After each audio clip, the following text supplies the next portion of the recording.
राधे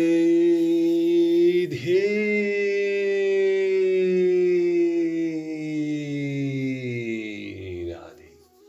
चलिए, आज के अध्याय में हम आपको बताएंगे कि प्रभु के लिए कर्म करने का लाभ। मिलकर बोलिए, राधे राधे।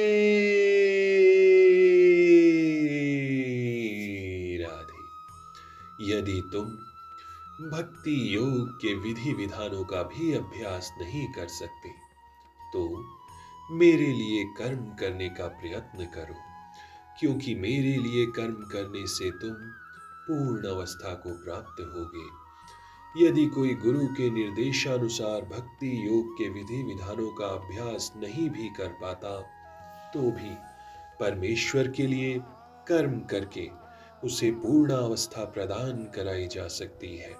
ये कर्म किस प्रकार किया जाए, इसकी व्याख्या 11वें अध्याय के 55वें श्लोक में पहले ही की जा चुकी है। मनुष्य में कृष्ण भावनामृत के प्रचार हेतु सहानुभूति होनी चाहिए। ऐसे अनेक भक्त हैं जो कृष्ण भावनामृत के प्रचार के कार्य में लगे हैं। उन्हें सहायता की आवश्यकता है। अतः भले ही कोई भक्ति योग के विधि विधानों का प्रत्यक्ष रूप से अभ्यास न कर सके, उसे ऐसे कार्य में सहायता देने का प्रयत्न करना चाहिए। प्रत्येक कार्य के प्रयास में भूमि, पूंजी, संगठन तथा श्रम की आवश्यकता होती है। जिस प्रकार किसी भी व्यापार में रहने के लिए स्थान उपयोग के लिए कुछ पूंजी, कुछ श्रम तथा विस्तार करने के लिए कुछ संगठन चाहिए, उसी प्रकार कृष्ण सेवा के लिए भी इनकी आवश्यकता होती है।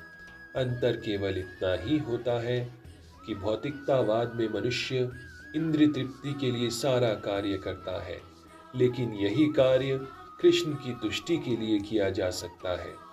यही दिव्य कार्य है। यदि किसी के पास पर्याप्त धन है, तो वो कृष्ण भावनामृत के प्रचार के लिए कोई कार्यालय अथवा मंदिर निर्मित कराने के लिए सहायता कर सकता है, अथवा वो प्रकाशन में सहायता पहुंचा सकता है। कर्म के विविध क्षेत्र हैं और मनुष्य को ऐसे कर्मों में रुचि लेनी चाहिए। यदि कोई अपने कर्मों के फल को नहीं त्याग सकता, तो कम से कम उसका कुछ प्रतिशत कृष्ण भावनामृत के प्रचार में तो लगा ही सकता है। इस प्रकार कृष्ण भावनामृत की दिशा में स्वेच्छा से सेवा करने से व्यक्ति भगवत प्रेम की उच्चतर अवस्था को प्राप्त हो सकेगा, जहां उसे पूर्णता प्राप्त हो सकेगी। मिलकर बोलिए, राधे